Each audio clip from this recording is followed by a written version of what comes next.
às vezes eu pego muito no pé de vocês, mas é o seguinte, não importa se vocês fiquem bravos comigo ou não.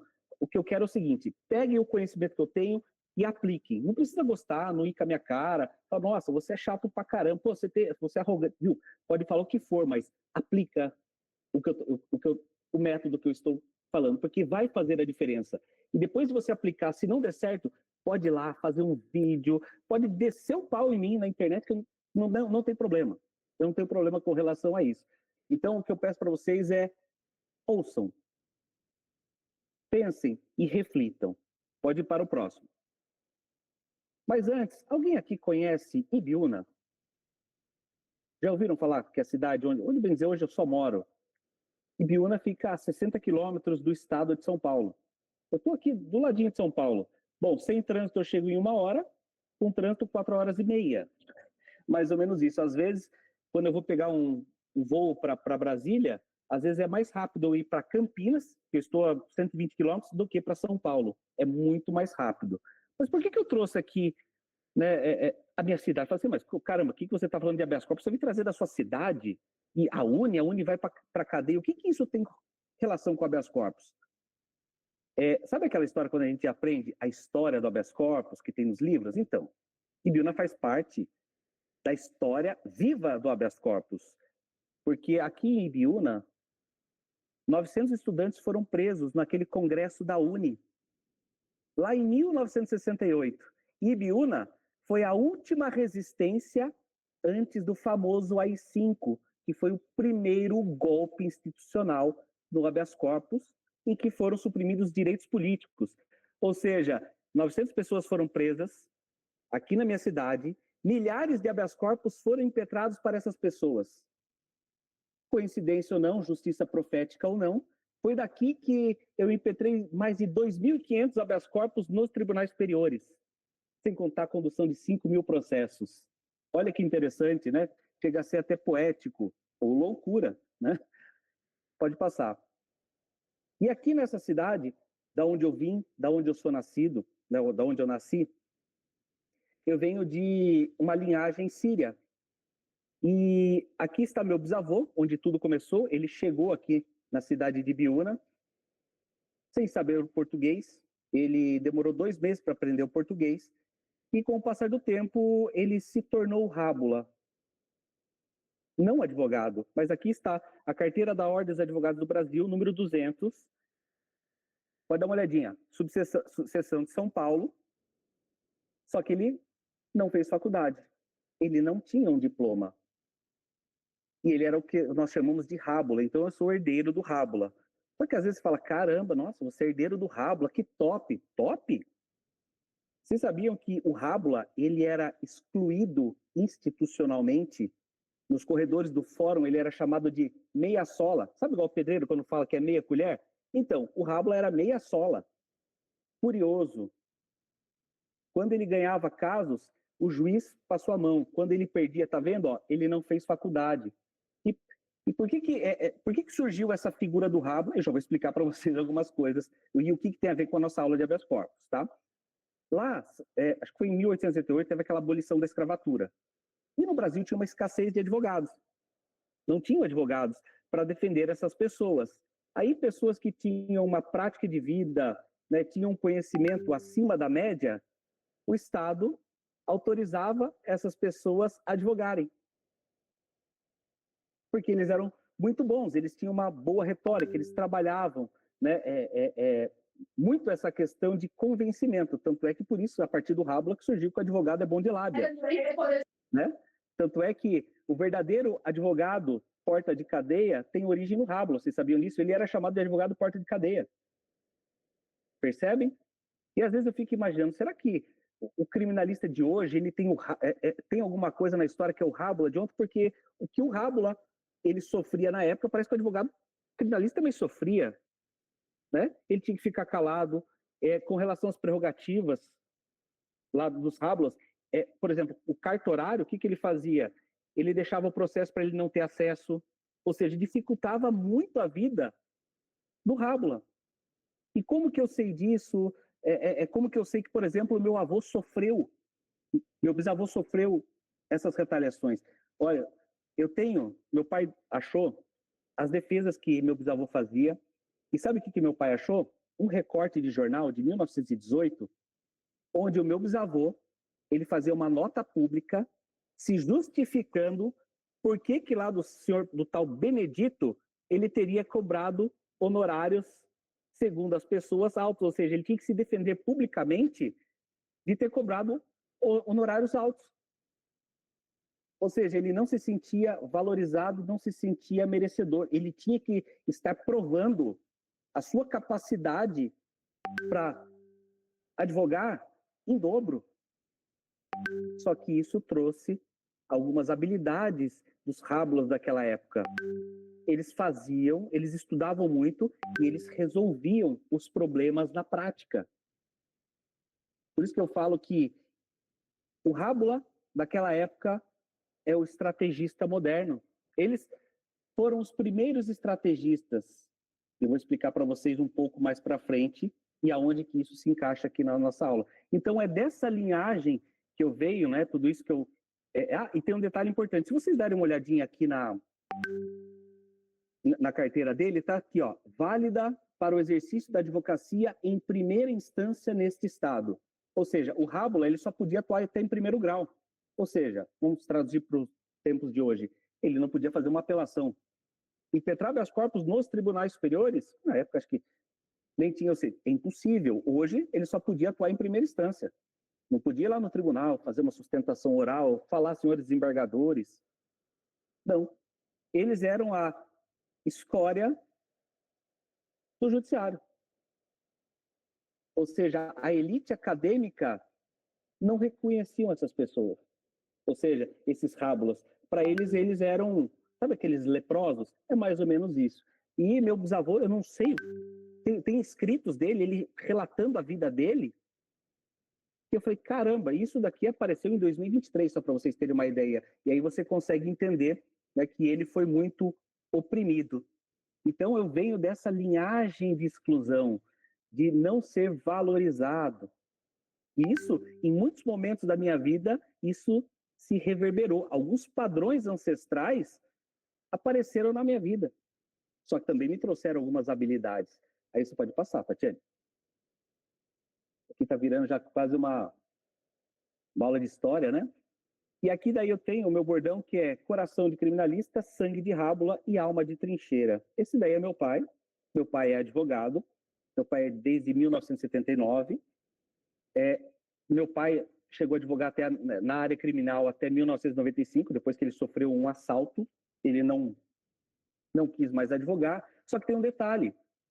Se eu falar para vocês, meu pai ele nunca atuou nos tribunais superiores. Olha que coisa, né? Porque às vezes fala, nossa, ele é filho de advogado, ele estava na Disneylândia, no berço jurídico. Não. Meu pai só atua até segundo grau e ainda até atua em segundo grau. Tanto é que se pesquisar pelo nome dele, ele não tem habeas corpus, não tem recurso ordinário constitucional. Então olha que legal. Meu bisavô começou em primeiro grau, meu pai em segundo grau, e aí vem eu, que vou até os tribunais superiores. Né? Só que quando eu fui trabalhar nos tribunais superiores, eu fui no método CC, com a cara e com a coragem. Mas eu fui com ensinamento, esse que eu acho que é o coração de toda a nossa aula, pode passar, Tatiane, que é uma lição que eu tive, que é verdade que eu aprendi com meu pai. Eu lembro que eu estava salvo engano, acho que estava no terceiro ano, eu lembro que eu estava fazendo uma petição civil. E eu lembro que eu pedi para o meu pai, falei, viu, tem como você pegar, me ajudar nisso? Ele foi lá na biblioteca, pegou os livros e falou assim, Tó, adivinha, né? Eu era meio doido, não que não seja ainda, mas eu fiquei pé da vida. Fiquei pé da vida mesmo. Eu falei assim, viu, custa você pegar e me explicar? Ele falou assim, olha, você tem que ser igual o seu avô. Eu falei assim, como assim ser igual ao meu avô? Ele era rabo. Eu falei assim, não, você quer dizer o meu bisavô, né? Ele falou, não, o seu avô. Ele falou assim, mas eu falei, como assim? Eu falei assim, seu avô era mecânico. Seu avô, ele consertava o motor. Ele não trocava peças como acontece hoje com os mecânicos. Ele entendia toda a mecânica e toda a estrutura. Tanto é que reza a lenda aqui na minha cidade que muitos mecânicos lá atrás, né, para consertar um Fusca, para fazer funcionar o motor, pegavam um cadarço de tênis. E funcionava. Era mais ou menos isso. Porque se eles entendiam como que funcionava o motor, eles não chegam hoje assim, tem um probleminha, troca essa peça, troca isso, troca isso. Que é hoje que acontece com a advocacia. A advocacia hoje, Tatiane, está refém de modelo. Eu nunca vi tanto advogado que fica como se estivesse caçando droga na internet, como se estivesse caçando modelo. Isso é uma espécie de dependência emocional, porque sem o modelo parece que não consegue, não vai. Aí o que acontece? Isso limita o advogado, principalmente agora, nessa nova advocacia criminal, e que esse advogado, se ele continuar com essa mentalidade de modelo, ele vai ser o primeiro a ficar fora do jogo. E muitos já estão ficando fora do jogo. E eu explico por quê. Inteligência artificial. O que acontece? Nós temos na era da IA generativa, em que você precisa alimentar essa inteligência artificial. E ela está aprendendo com o ser humano, já está entendendo o raciocínio do ser humano. Vai vir, provavelmente ano que vem ou depois, a inteligência artificial que não precisa ser alimentada. E depois vai vir a superinteligência. E a inteligência artificial, gente, isso eu estou falando com base nas imersões que eu estou indo, com as pessoas que eu estou nesses ambientes, que vêm informações de fora e do que vai acontecer, só que a advocacia ela vai precisar remodelar, porque se o advogado ele não entender esse jogo, se ele não entender que ele precisa se tornar um criminalista, um estrategista, ele está fora do jogo, porque o que fazer no processo penal, a inteligência vai fazer. Ah, mas Neto, mas assim, como assim? Eu não estou entendendo. Gente, pense comigo aqui. Eu fui numa imersão em que tinha um autor de livros lá. Ele falou assim, ó, todos esses livros aqui que eu já escrevi, ele vai estar na inteligência artificial. Então, por exemplo, você quer trabalhar um caso, vamos colocar daqui uns 2 anos, com quebra de cadeia de custódia de prova. Você vai pegar esse livro digital, vai colocar na inteligência artificial e vai falar, sobre esse tema, você consegue comparar com esse processo aqui para achar alguma brecha? Por exemplo, o que eu posso fazer com isso? Olha, segundo o livro tal, você vai fazer isso. Ou seja, você não vai mais precisar nem ler livro. O advogado não vai nem precisar ler livro, vai aumentar a produtividade dele. Só que a inteligência artificial vai fazer isso, ó, rapidinho. Ou seja, hoje você ser um advogado técnico, que é 99, 98, 99% dos advogados, é ponto de partida e não é mais diferencial. Porque o que fazer, você pode até comentar aqui, todo mundo já sabe. Hoje em dia na internet, todo mundo só fica falando o que fazer toda hora. Olha, você vai fazer isso. Tá, o que fazer todo mundo sabe. Só que e como fazer? Quando fazer? Em que momento fazer? Esse vai ser o diferencial do novo advogado. Só que se o novo advogado, ele entendeu a dinâmica do como, quando e porquê, ele nada de braçada. Porque, ó, pessoal, ninguém pode com a inteligência artificial, mas também ninguém pode com um advogado que entende de inteligência artificial. Claro que a inteligência artificial não vai substituir o advogado, mas o advogado que domina a inteligência artificial vai substituir 8. E isso vale para a advocacia criminal. Só que a advocacia criminal, por isso que a gente faz parte dela, ela é a diferentona do direito. Ela é diferente do direito civil, do trabalhista, ela é diferente porque ela é dinâmica, ela é adaptativa. Eu falo que a advocacia criminal, no campo do habeas corpus, é igual um jogo de futebol. Você não sabe o que vem. Você impetra um habeas corpus, você não sabe o que vem, só que você precisa se adaptar. É igual, tem o jogo, vamos lá, Palmeiras e Corinthians. O técnico ele vai lá e ele estuda, mas ele não sabe a previsibilidade do jogo que vai acontecer ao acaso. Só que ele pode prever com base no comportamento e estudando todos os jogadores, todos os jogos anteriores. Só que hoje eu vejo que a advocacia, além de ter essa dinâmica, eu percebo que nos tribunais superiores isso vai se reforçar ainda mais. Por quê? Hoje você ganha, se impetra o habeas corpus, dá certo? Dá. Só que eu costumo falar que do jogo de futebol isso aí é o pênalti. Por exemplo, se você impetrar um habeas corpus para caso de tráfico de drogas pequena quantidade, essas teses que já estão batidas é pênalti. Agora que começa o novo jogo, e você criar situações, e eu vou trazer aqui situações que eu estou fazendo no dia a dia, e o Alberto não me deixa mentir, que ele deve estar até com a cabeça já bugada, até se ele puder escrever aqui, de como que já está se desenhando o jogo nos tribunais superiores. E podem reparar que os tribunais superiores, eles estão encurtando o caminho da advocacia e ninguém está percebendo o que está acontecendo, tá? Esses dias teve a questão do 1 milhão de habeas corpus, não teve? Tá. Isso é um efeito? É uma consequência? Por que tem tantos, mais de 1 milhão de habeas corpus? Aonde está o problema? O problema está em segundo grau e primeiro grau. Vocês concordam comigo? Só que o problema não é esse. O problema é a consequência. Quem que vai ser afetado com isso? A advocacia. Ela já está sendo afetada. Eles estão cortando, tesourando o advogado, já estão utilizando a inteligência artificial, e eu vou ensinar vocês algumas dicas de inteligência artificial para vocês atuarem nos tribunais superiores e nos processos de vocês. Eu garanto para vocês que vocês não viram isso em lugar nenhum, principalmente com relação a habeas corpus. Tá? Então, o que acontece? Eu não sei, acho que alguém falou aqui alguma questão sobre os tribunais superiores que o problema está embaixo, eles não querem enxergar. E realmente eles não querem enxergar. Só que quem paga o pato é a advocacia criminal. Porque agora é a hora da advocacia criminal ela se unir e utilizar todas as habilidades do rabo lá atrás para poder ter o seu diferencial, seja na advocacia criminal como um todo, como também em habeas corpus. Tá? Então, pode ir para frente. Porque hoje, o advogado, ele foi condicionado, eu não vou entrar aqui, eu iria entrar, tá, gente?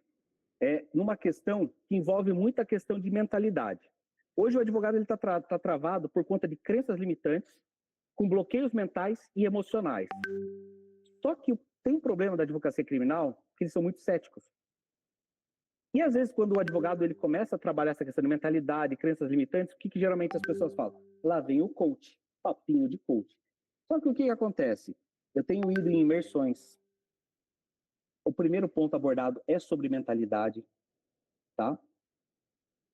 Eu fui numa imersão que eu falava, caramba, eu falo lá no curso muito sobre questão de mentalidade, de você mudar, só que eu explico todo o fundamento. Até que um dia eu fui numa imersão e adivinha quem que eu encontrei? O Rodrigo Alvarez. E ele estava falando sobre a questão de mentalidade. Eu já falei, opa, eu já não sou um louco sozinho. Inclusive, eu falei com ele isso na Expo Direito. E ele tem essa mesma questão. Ele também fala, caramba, eu fico até meio assim, porque os criminalistas, né, ficam vendo, é papinho de coach, acham que não é importante, certo? Acham que isso não tem importância e eles tiram. Ou seja, a mesma coisa, você pega a introdução do livro, você passa e não vê. Você fala, isso aqui não tem importância. Aí tem que tomar cuidado com a vaidade, com a soberba, ouvir, aplicar. Então tem muito preconceito ligado a isso. Como também, né, tem dos coaches, vamos colocar, mas a gente está falando de mentalidade, mas tem da advocacia criminal. Né? Tem crenças enraizadas, vocês concordam? Que advogado é esperto, tem que tirar dinheiro do cliente, tem crenças e crenças, certo? Então, hoje, o advogado ele só vai começar a prosperar na advocacia se ele mudar a mentalidade, se ele entender e identificar algumas crenças para poder não se sabotar. Eu vou dar uma delas e é referente a um trauma meu, tá? Vou passar isso de forma rápida. Lá atrás, quando eu tinha 8 anos, eu apanhei do meu pai porque eu cometi um ato infracional. Tá. Eu apanhei de chicote com porca de parafuso. Eu tinha 8 anos. E eu lembro que com essas palavras, meu pai falava assim: na minha família não tem bandido, na minha família não tem bandido. Certo? Fala, nossa senhora, tá, e o que isso tem a ver com habeas corpus? No meu contexto, tudo e que se não fosse essa surra, eu não estaria aqui hoje. O que aconteceu quando eu recebi aquela surra? Vocês acham que eu escolhi a advocacia criminal à toa? Será que eu escolhi a advocacia criminal ou o meu trauma escolheu a advocacia criminal? O que aconteceu? Só com esse trauma, para vocês verem como reverberou e muito da prática da advocacia criminal. Primeiro, eu me sentia um bandido, sem saber, isso de forma inconsciente. Eu achava que, por conta disso, eu fiz muito processo pro bono. Eu não conseguia aumentar os meus honorários, eu não me sentia valorizado. E no começo da minha carreira, eu impetrei muitos habeas corpus, e vocês sabem muito bem disso. Agora eu pergunto, será que eu estava impetrando habeas corpus? Será que não era para provar para meu pai que não era bandido, que eu era digno de ser filho dele, ser advogado? Só que a partir do momento que eu me sentia um bandido, eu sentia que eu não era merecedor de cobrar bons honorários. Eu tenho certeza absoluta que aqui a maioria de vocês tem problema quando você vai dar o seu valor para o cliente. Você tem dificuldade de cobrar honorários. Se eu tiver errado aqui, que vocês me corrijam. Isso daí traz muita questão sobre o merecimento, de você não se sentir merecedor. Percebe? Ou seja, você, na hora de vai passar o valor para o cliente, você trava. Percebe? Só que vejam, no meu caso, da onde que veio. Lá atrás. Depois que eu resolvi essas questões, acabou. Tanto é que eu até brinco com os alunos, eu falo, gente, é o seguinte, eu tenho mais de 2.400 habeas corpus e mais de 5.000 processos. Vocês acham que eu não sou milionário? Quer dizer, bom, eu brinco, né? Eu sou milionário, eu só estou vivendo uma experiência, brincando assim, de classe média. Ou seja, em tese já era para eu estar viajando para o exterior e tudo. Eu só não fiz isso porque só tinha cliente pobre. Não, porque eu não sabia cobrar. E às vezes fazia de graça. Sabe aquela história que o advogado ele tem que se sacrificar pelo outro, ele acha que é o salvador do outro, ele toma as dores do outro? O tal do sacerdócio, essa visão sacrossanta, isso aí está acabando com a advocacia. E a partir do momento que você tem na sua cabeça que você está numa missão divina, sacrossanta, o que você lembra no seu inconsciente? Sacrossanto, igreja. Igreja, voto de pobreza. Eu não posso cobrar. Coitadinho daquele réu. Nossa Senhora, eu vou ajudar ele, vou fazer pro bono, eu vou parcelar. E geralmente são aqueles que cravam a faca nas suas costas, não valorizam o seu trabalho e são muitas das vezes ingratos. Claro que tem exceções. Isso eu vivi na minha advocacia. Ou seja, como que eu sei disso? Eu vivi isso na pele. Às vezes de eu entregar, sabe quando você entrega demais e às vezes você espera aquele retorno e às vezes não vem? Eu tive um caso de um rapaz que eu fiz tudo que precisava, habeas corpus, recurso especial, que anulou, um segundo recurso especial, fiz de tudo. Eu lembro que na época eu tinha cobrado R$ 4.000. Fazer tudo. Hoje, sim, é totalmente diferente. E eu lembro que depois que eu falei para a mãe do rapaz, eu falei assim, olha, eu já fiz tudo pelo Guilherme, não tem mais. Ela falou assim, não adiantou nada ter contratado advogado, mas subiu um ódio. Vocês também têm dessa questão do cliente desvalorizar vocês? E tudo isso está atrelado. E quando vocês mudam essa mentalidade, que é uma programação que roda aqui a nível inconsciente, tudo muda à volta de vocês, tá? Isso daí é neurociência aplicada. E o que isso tem a ver agora especificamente com o habeas corpus? Vejam aqui no slide. O ensino tradicional formou o advogado, a mentalidade dele. Só que acontece, criou operários do direito. Por que eu falo que para de falar que você é operador do direito? Operador é operário, é chão de fábrica. Porque tem 3 níveis da advocacia. O operador do direito, o tático e o estratégico, como se fosse uma pirâmide. Percebem? Só que o advogado criminalista não percebeu. É uma missão importante? É uma missão sacerdotal? Não nesse sentido de sacrifício. Porque hoje a minha forma de pensar é a seguinte, é uma missão? É um sacerdócio? Só que não precisa ser feito de forma individual. Percebe? Isso daí faz com que os advogados retenham conhecimento, porque na minha época, ninguém me ensinou habeas corpus. Porque advogado, ele tem um detalhezinho, e eu me incluía nisso, é muito egoísta. Ele tem medo de passar o conhecimento para o coleguinha e ele ser, como fala, fala assim, caramba, eu entendo isso daqui, eu vou criar mais um concorrente. Está na mentalidade errada. E eu tinha essa mentalidade antes. Hoje eu vejo que é totalmente uma ilusão. Então, quando o advogado criminalista ele retém o conhecimento, ele não consegue formar líderes. Aí começa a ter problema no escritório, percebe? Ou seja, mas ele não faz igual a mim, aí começa com crenças. Por exemplo, quem aqui, por exemplo, se eu falar para vocês que no meu escritório eu não atendo mais celular, que eu atendo cliente, tem uma advogada que faz todo o atendimento, sabe aquela crença? Olha, o cliente só quer falar comigo. Quem é que tem essa crença? Alguém tem essa crença? O cliente só quer falar comigo, não dá, e se for flagrante, fica colocando justificativas? Então, eu tinha essa crença. Se eu falar para vocês que essa crença é uma ilusão, porque eu demorei, Tatiane, quase um ano para me livrar dessa maldita crença. Eu mudei. Ó, por exemplo, hoje no escritório, tem cliente que nem quer mais falar comigo, porque ele é tão bem atendido, tão bem cuidado, tanto é que eu tenho o setor de sucesso do cliente no escritório, eles nem querem mais falar comigo. Mas por quê? Era a crença, era aquele cliente que queria, aquele cliente que tem na cabeça que você é um servo dele. Percebe? E eu mudei a minha cabeça, falei assim, o cliente precisa de mim, não eu dele. Percebe?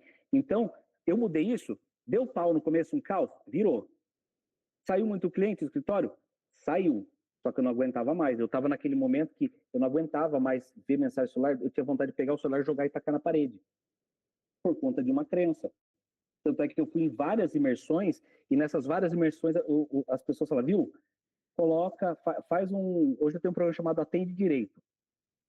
Ele são várias pessoas que operam nele. Eu opero, mas em última hipótese. Eu falei, não, mas o cliente só quer falar comigo, só quer falar comigo. Ele fala, viu, isso é crença. E eu falo, não, isso aí não é crença. Aí eu tentava, aí não conseguia, aí tentava. Aí teve uma vez que eu falei assim, eu vou ligar o foda-se. Viu? Não quero mais saber. Deu certo. Aí o que começou a acontecer? Cliente xarope saía ou se adaptava ao meu escritório. E todos os clientes novos que chegavam educados. E hoje eu não tenho problema com relação a essa questão de atendimento. Mas assim, eu demorei para poder me livrar de uma crença, mais de um ano indo em várias imersões. Ou seja, então eu imagino que muitos de vocês têm essa dificuldade e é algo que fica mexendo com vocês, até para vocês poderem evoluir, né? Ter um escritório e um ecossistema. Porque mais para frente, o advogado criminalista ele vai ter que ter esse ecossistema, essa equipe. O advogado criminalista, por incrível que pareça, ele vai ter que começar a compartilhar conhecimento. Ele vai ter que começar a formar líderes, porque o Ministério Público ele já está com um ecossistema. Imagine, ó, o Ministério Público, ele tem, pelo menos aqui em São Paulo, o CAEX, ele tem várias pessoas ao lado deles, interdisciplinar, peritos, enfim, o advogado tem. Quem? Ele e uma caneta. Só isso. Aí o advogado ele fica preocupado hoje em estudar provas digitais para tentar ser um perito, ao invés de contratar um perito para colocar no processo. Se você vai num júri, doutora Tatiane, você falar de quebra de cadeia de custódia de prova vai adiantar para o jurado? Não. Tem que colocar um perito para falar, ele que vai ancorar a autoridade. Para um juiz, mesma forma. Aí as pessoas falam, então você não precisa estudar quebra de cadeia de custódia de prova? Se você sabe o como, quando e porquê, e até para impetrar habeas corpus, você não precisa. Você só precisa de um perito e melhorar essa sua crença de escassez, que quando você contratar o cliente, você já pega clientes que te valorizam e que vai pagar, e você não vai ter esse problema. Às vezes o problema não está nessa questão, está na questão da escassez. Alguns concordam comigo, outros não. Percebe? Mas tudo está ligado à mentalidade. E é essa mentalidade que o ensino tradicional trouxe que fala para os advogados o que fazer, mas não fala como, quando e por quê. Na faculdade foi ensinado passo a passo. Quem aqui pega um processo, impetra o habeas corpus, aparece uma coisa diferente e fica travado? Tem alguém aqui? Escreva, eu quero saber de vocês no chat. Que aparece uma situação no processo e fala, eu não sei como resolver. Percebe? Quem aqui ainda fica nessa microgestão tentando fazer a petição, aquela petição maravilhosa? Percebe?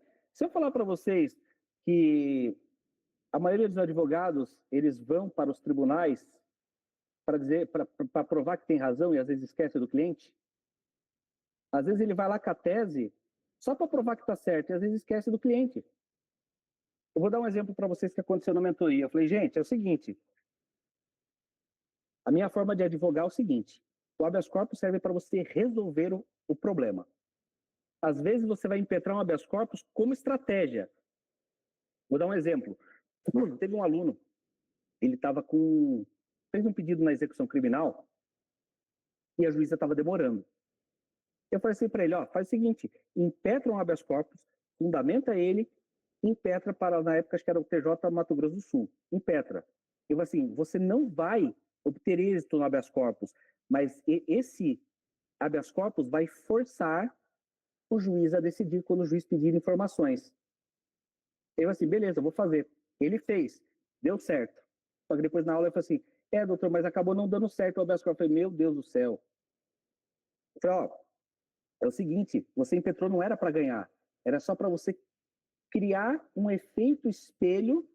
O objetivo do habeas corpus não era para soltura, era para você pegar e resolver o problema.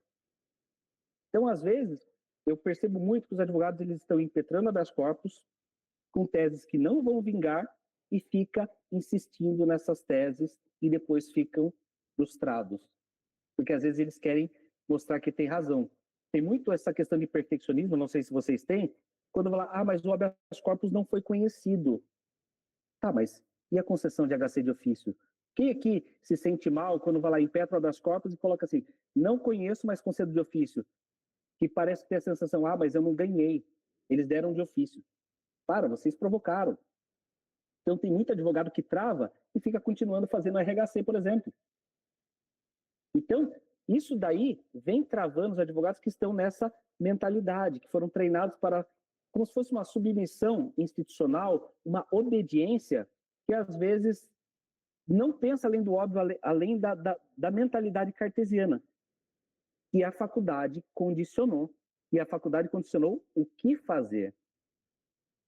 Não como aquelas manhas que o Rábula, lembra que é o primeiro estrategista que tem, de você criar soluções na prática. Eu vou mostrar isso para vocês.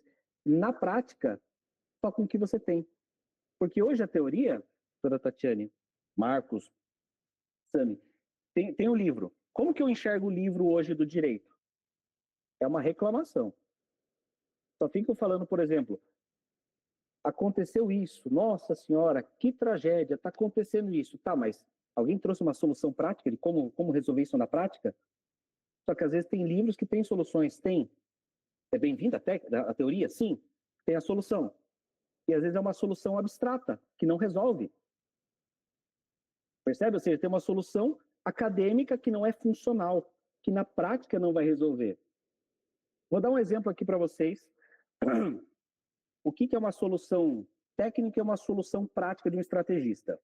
Para a gente começar aqui a aprofundar um pouquinho mais. Alguém sabe me dizer aqui se cabe embargos de divergência? Por exemplo, vocês sabem que tem uma divergência. Quinta e sexta turma tem julgados que são divergentes. Às vezes você fala, caramba, se cair na quinta tinha concedido a ordem, se cair na sexta tem. Alguém já teve isso? E falou assim, caramba, como que eu vou resolver? Vocês acham que cabe embargos de divergência em habeas corpus? Escreva no chat aqui.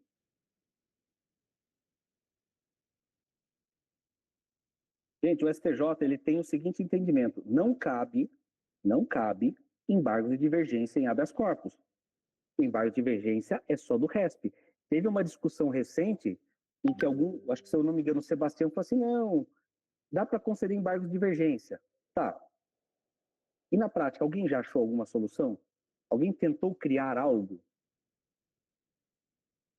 Eu criei uma tese prática com o que a gente tem, porque às vezes a tese teórica demora muito para amadurecer.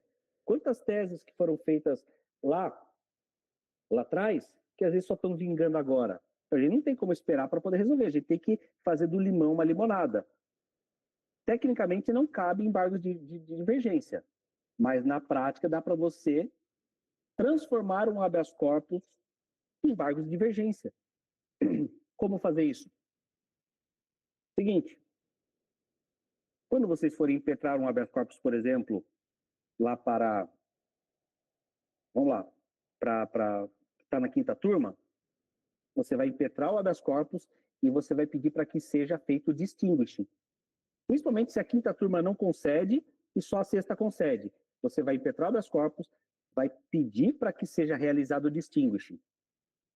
Eles não vão aceitar, correto? Esses dias eu tive um caso que eu impetrei um habeas corpus, eles ignoraram o distinguish que eles estão fazendo dessa, e depois eu opus embargos de declaração e eles fizeram o distinguish. Um desconforto, porque você está tocando com o dedo na ferida. Tá bom, eles vão analisar. A partir do momento que você pede o distinguish, o que você acabou de fazer? Você criou uma base para impetrar um habeas corpus para o Supremo. E o que você vai pedir para o Supremo? Você vai pedir para que o Supremo, com base nesse seu habeas corpus, resolva a situação aqui e aplique o entendimento mais favorável. Porque nós temos um princípio constitucional, que é o da inocência, e tem o filho, que chama favor rei, que toda a interpretação jurídica deve ser sempre em favor do réu. Então dá para impetrar um habeas corpus não para o STF conceder a ordem para o mérito. Não, fala assim, o STF é o seguinte, está tendo um probleminha ali, na quinta e na sexta turma, em que, para nós, eles não estão aplicando o entendimento da sexta, está tendo uma briga entre irmãos ali, mais ou menos. Então, eu quero que você peça que eles apliquem o entendimento mais favorável, com base no princípio da segurança jurídica, princípio da dignidade da pessoa humana, na verdade, que é um dos pilares. Ou seja, você pega pelos princípios do que está na Constituição e pede para aplicar. É imperfeito? É. É uma gambiarra jurídica? É. Dá para resolver? Dá. Eu estou fazendo? Estou. Mas sozinho vai ter algum impacto? Não. O Mandorinha não faz verão. Agora, imaginem se todos os advogados fizerem isso. Porque nós somos igual aqueles caminhoneiros que pararam o Brasil, você não concorda? Imagine, ó, o STJ está bloqueando a advocacia. Olha isso. Você impetra. Então, o que acontece? Ao invés o STJ, ele criou um mecanismo que está fazendo com que o advogado ele comece a ficar murcho. Ah, nem vou impetrar habeas corpus. Vai dar errado. Aí eles começam a baixar. Imagine se dá um up, além de mandar para o STJ, vai mandar para o Supremo. Vamos travar o Supremo. Quem sabe eles não começam a olhar para o problema? Percebem? E começa a mostrar, expor, né, essas divergências. Porque senão, agora vocês acham que quem que é mais fácil para o STJ? O que é mais fácil para o STJ? Pegar uma advocacia fraca ou enfrentar os pares lá, os desembargadores? Vocês estão vendo onde que está arrebentando a corda e ninguém está vendo? É aquela história, o Mandorinha não faz verão. Imagine se isso aí não acaba resolvendo.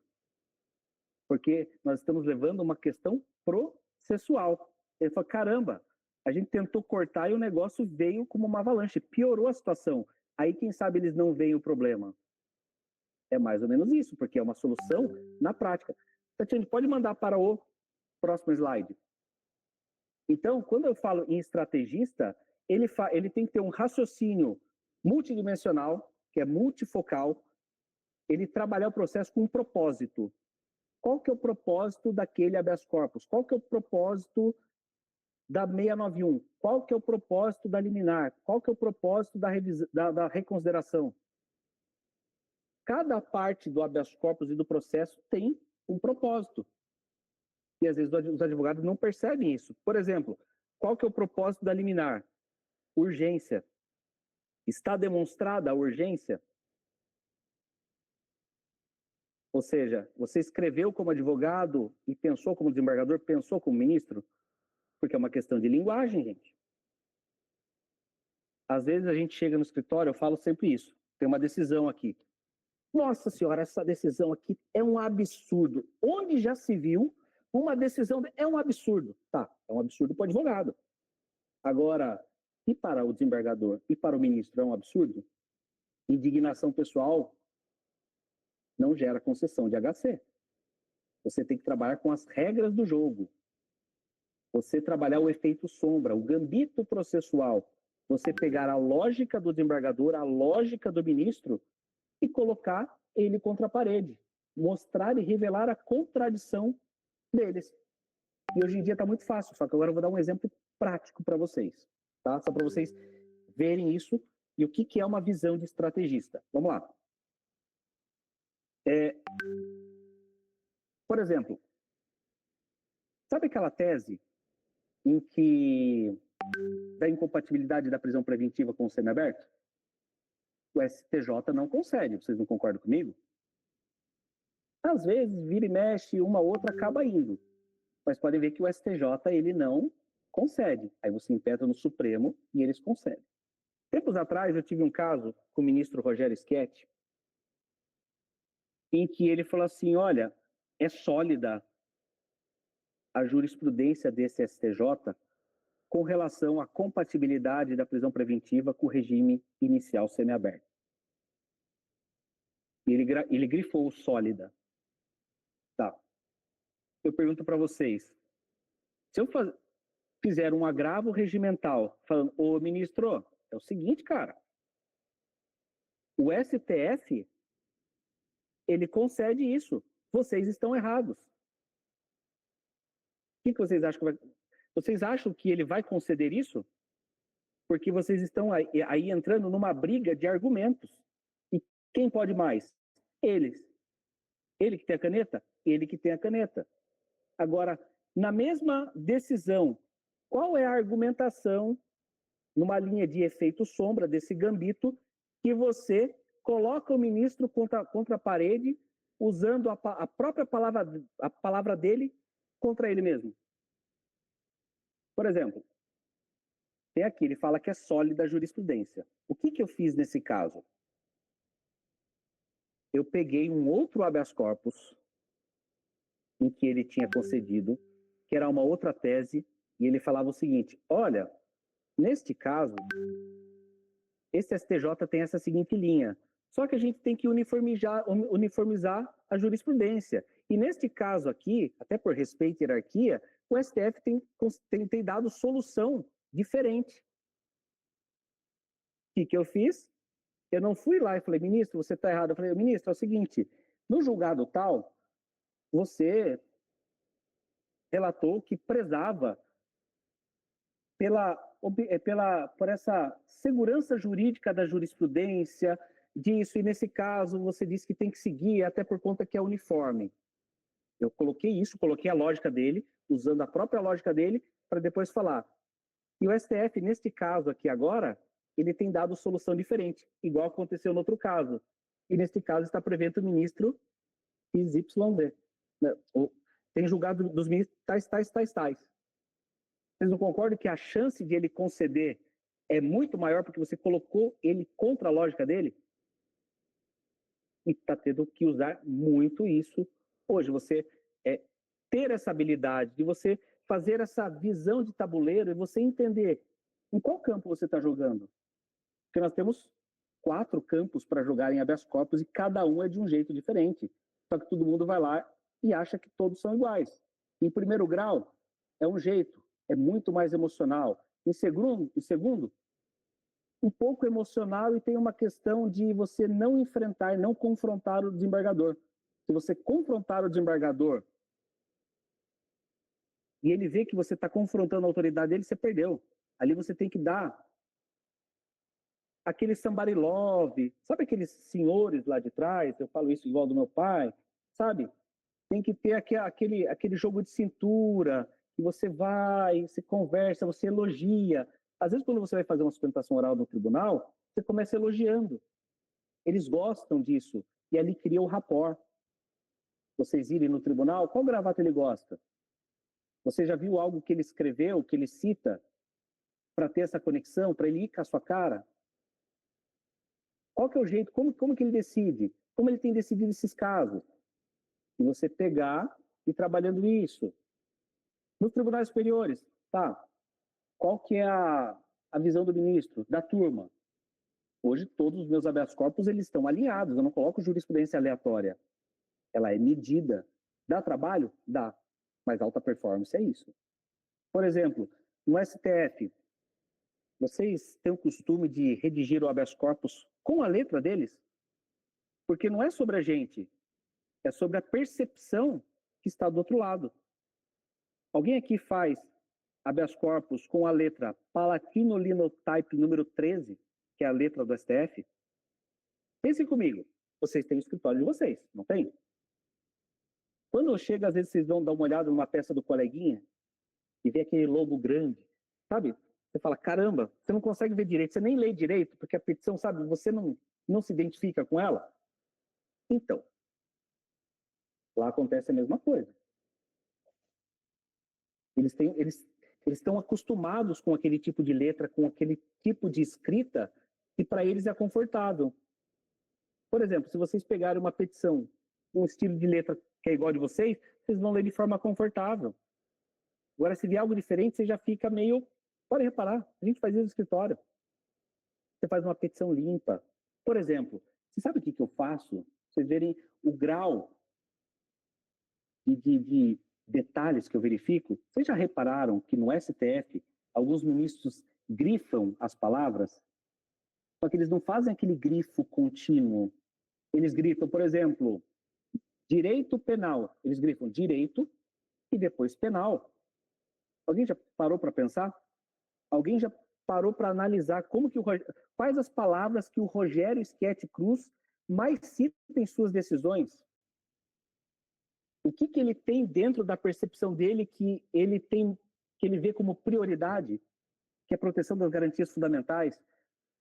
Porque a partir do momento que você grifa as mesmas palavras dele e conduz ele para a concessão do seu habeas corpus, você traz um corredor cognitivo que ele lê sozinho, de forma inconsciente. Percebe? Isso que é leitura, é você pegar o feeling, você entender, eu vou impetrar agora o habeas corpus ou vou esperar? Eu estava lá na Expo Direito, o meu amigo Santoro, inclusive ele já deu aula na mentoria, e ele falou uma vez para mim, olha, Neto, é o seguinte, no caso da Elise Matsunaga, eu esperei 4 anos para juntar uma prova. Mas hoje o advogado, ele quer ser impulsivo. Quando pega grandes operações, ele acha que vai soltar no HC do TJ, e quando não solta, fica frustrado. E às vezes eu adoro um tipo de advogado desse, porque eu não faço nada no processo. Eu deixo ele se queimar e ter a reputação zoada, vamos colocar assim, e ele mostrar para mim o caminho. E eu ver quem são os players que eu vou enfrentar, quais são as prevenções. Vocês já assistiram La Casa de Papel? A segunda parte, em que lá os roubadores, para quem não assistiu, assista, para tirar as pessoas do banco, eles usam o próprio banco. Fez o esforço por eles. Hoje, por exemplo, eu uso o advogado impulsivo sem esforço. Eu deixo ele traçar o caminho para mim. Eu nem tenho esforço, eu não vou gastar tempo com isso. Porque tempo é o nosso ativo mais precioso. Tudo isso é você pensar, você antecipar cenários. O Gualberto sabe disso. A gente trabalhou um caso de um indulto antes do trânsito julgado, que eu fiz toda a trajetória até criar uma base para um habeas corpus, para fazer um pedido de reconsideração, ou seja, eu criei toda a estrutura para gerar uma base invisível para um pedido de reconsideração, para depois que transitasse em julgado. Na hora que transitou em julgado, eu fui lá e pedi a reconsideração. Ou seja, eu antecipei cenários. Eu tive um caso que foi no próprio TRF, que eu coloquei eles contra a parede. É um cliente que foi acusado de associação e tráfico, e depois um outro tráfico, só que tráfico transnacional. E por incrível que pareça, um desses processos deu tráfico privilegiado, e no do 35 e 33 deu tráfico privilegiado, o promotor não recorreu. E obtive um indulto natalino desses dois, e saiu uma pena de mais de 10 anos para esses clientes. Mas por quê? Eu criei situações para que isso pudesse ser viabilizado.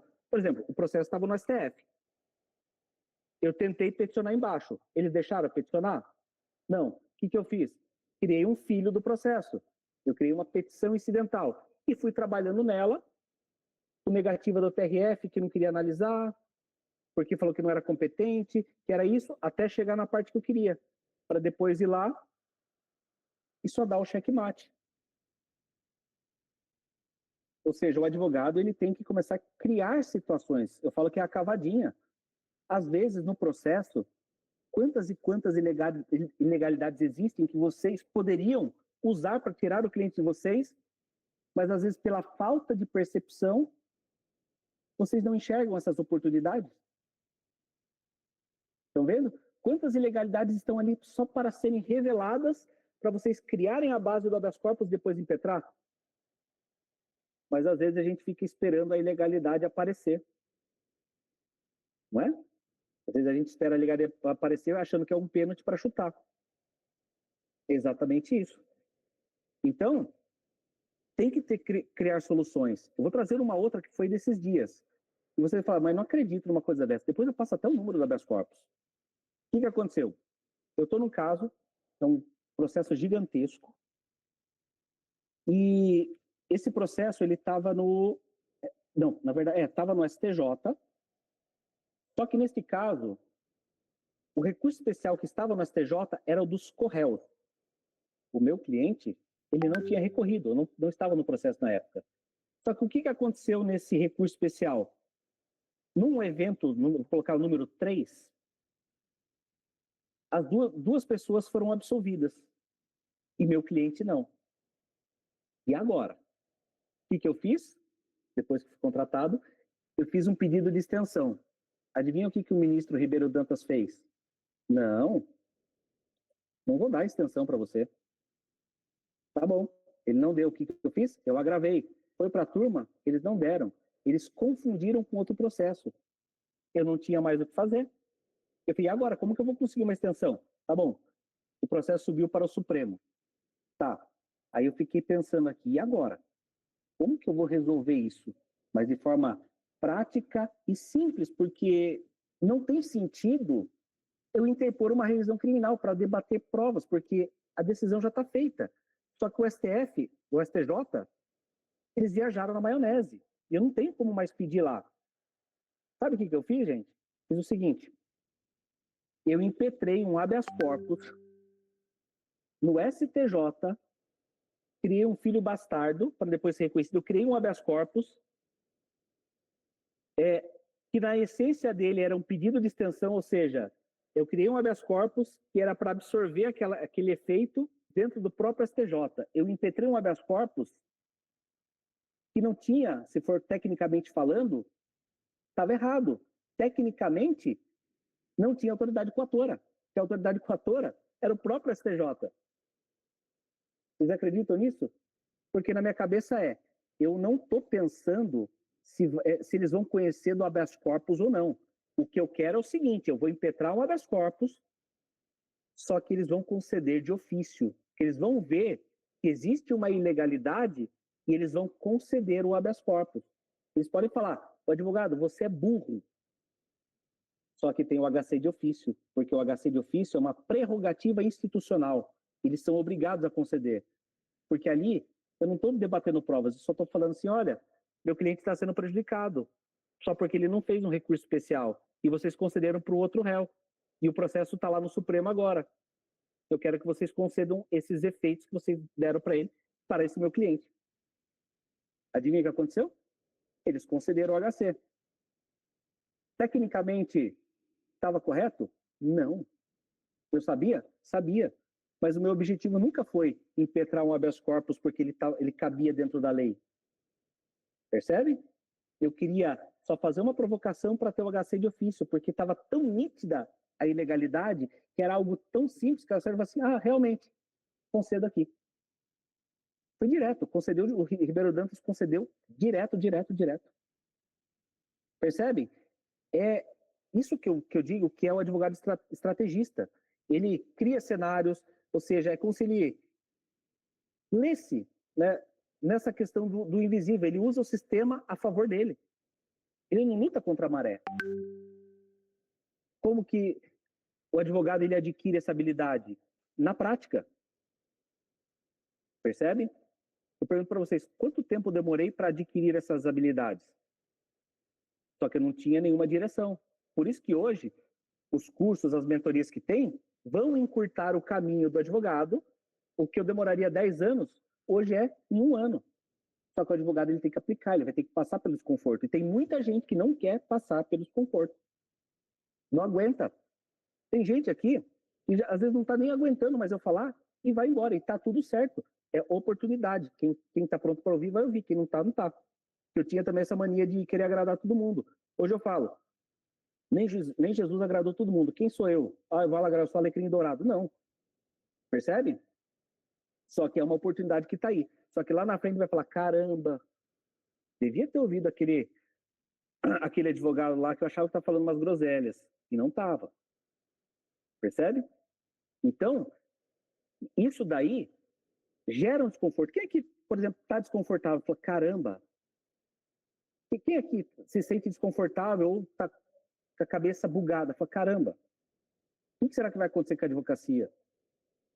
Vocês estão conseguindo entender, Tatiana, se quiser falar, compreender toda essa dinâmica? Eu estou conseguindo deixar claro que existe um novo nível para o advogado jogar um mar azul de oportunidades, que tem advogado que vai para o mar azul e tem advogado que vai ficar no mar vermelho, brigando por preço. Esse tipo de atuação da advocacia, que todos esses princípios, essa visão de guerra, essa visão sistêmica, eleva o advogado para outro nível num outro posicionamento. Porque às vezes se você trabalha o habeas corpus, você impetra o habeas corpus, com teses que não vão vingar, imagine, chega lá, nossa, lá vem esse advogado de novo. Se queima. Reputação. Agora, se vocês fazem um trabalho muito bem feito, por exemplo, eles respeitam vocês. A linguagem que vocês também têm que trabalhar tem que ser uma linguagem firme. Eu vou trazer para vocês aqui é algo que vocês fazem impetram o habeas corpus círculo ou o habeas corpus seta? O que é o habeas corpus círculo? O que é o habeas corpus seta? O habeas corpus círculo é aquele que o advogado ele fica rodando e não encara a ilegalidade. Fica lá, só rodando, trazendo questões periféricas. Ele é bonzinho, ele é trabalhador. O STJ, isso daí eles veem como fraqueza, tá, gente? Eles querem que vocês vão direto ao ponto, que é a petição seta. Problema, rota, solução. Ó, nós temos esse problema. Aí você traz na rota e a solução jurídica. É a forma que eles trabalham, é a regra do jogo. Como que eu sei disso? Vocês já começaram a perceber no STJ que eles estão trabalhando o seguinte? Tem ementa? Questão em discussão, ratio decidendi e tese do dispositivo. Ó, questão em discussão, ratio decidendi e a tese fixada. Questão em discussão, problema. Ratio decidendi, rota. Solução jurídica, tese. Percebe? Uma outra questão que o advogado estrategista, né, que eu estou batendo muito nessa tecla, é trabalhar com teses únicas. Eu estou com um caso aqui na minha cidade, eu não tenho ainda o resultado. É um caso de uma família, 5 pessoas foram presas numa operação. Consegui soltar lá atrás, é um caso bem emblemático, consegui soltar todos, né, a partir do meu estender para os outros. E eu estou para fazer a revisão. E aqui que eu comecei a pensar, olha a leitura que eu tenho feito. Alguns dos corréus impetraram, né, interpuseram revisão criminal, tomaram fumo. Eu comecei a perceber como que o desembargador atuava, que é daqui de São Paulo, é o Hermann Herchander. Comecei a pegar e ver, eu falei assim, bom, é um caso envolvendo facção criminosa. Quem que eu vou colocar primeiro nessa revisão criminal? Porque eu vou fazer uma distribuição de teses. Eu não vou ficar repetindo a tese do A no B, não. Eu vou escolher pessoas específicas para trabalhar essa tese que beneficia todo mundo. E depois que se der certo aqui, eu pego a extensão. Mas eu já quero explicar para vocês como que eu pensei lá na frente e o porquê que eu fiz isso. Tá bom. Escolhi a mãe do réu. Primeiro, porque ela não é carimbada. Segundo, porque a pena dela foi uma das menores, 12 anos. Dos outros é de 40, 30, 20, tudo para cima. E a tese que eu vou trabalhar é ausência de fundamentação da interceptação telefônica. E o que eu fiz?